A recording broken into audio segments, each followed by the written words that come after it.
ओम नमो भगवते वासुदेवाय। आज के प्रसंग में द्वापर युग में जब कौरव पांडव गुरुग्राम में आचार्य द्रोण के गुरुकुल में शिक्षा प्राप्त कर लेते हैं और शिक्षा पूर्ण हो जाती है, तब सभी धर्म शास्त्रों का अध्ययन, सभी शस्त्र विद्या का संचालन, ब्रह्मचर्य आश्रम निभाते हुए सीख लेते हैं। तो आचार्य द्रोण ने सभी कौरव पांडवों के आश्रम छोड़ने से पहले एक दीक्षांत समारोह का आयोजन किया।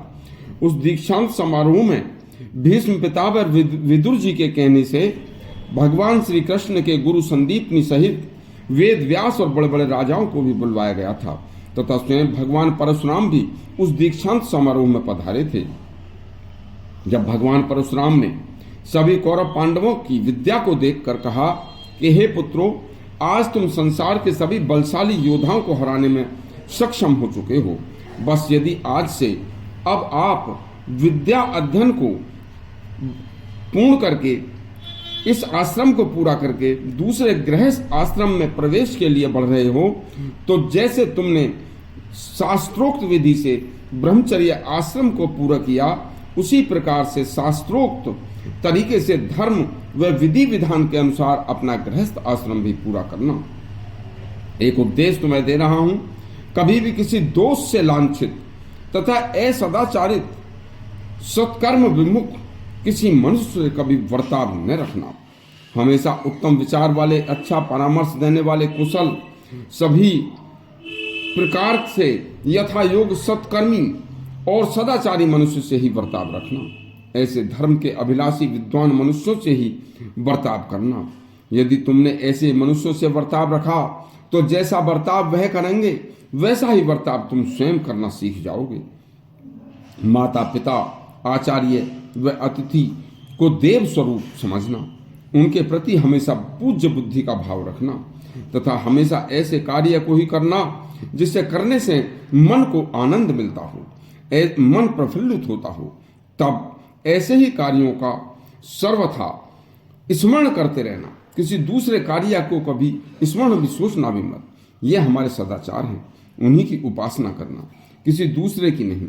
दूसरे श्रेष्ठ विद्वान जहां बैठे हों, उनसे उनके प्रवचन ध्यान से सुनकर दूसरों की, किसी दूसरे की बातों में मत जाना तथा यथोचित सहायता करना, लेकिन सहायता श्रद्धा से करना।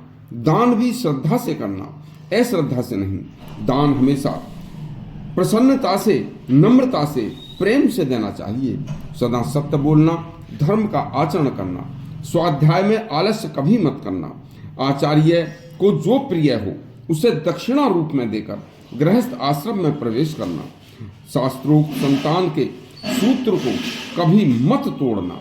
धर्म का पालन करते हुए गृहस्थ आश्रम में रहते हुए स्वाध्याय के प्रवचनों से सदा अपना ज्ञान बढ़ाते रहना। अपने पितरों का, सभी देवों के प्रति अपना कर्तव्य सदा ध्यान रखना, तुम्हारा कल्याण हो। भगवान परशुराम कौरव पांडवों को अपने श्रीमुख से निकले यह उपदेश देकर प्रस्थान कर गए। सभी ने उनकी जय जयकार की। भगवान के मुख से निकले यह उपदेश सभी वेदों, उपनिषदों का सार समझना।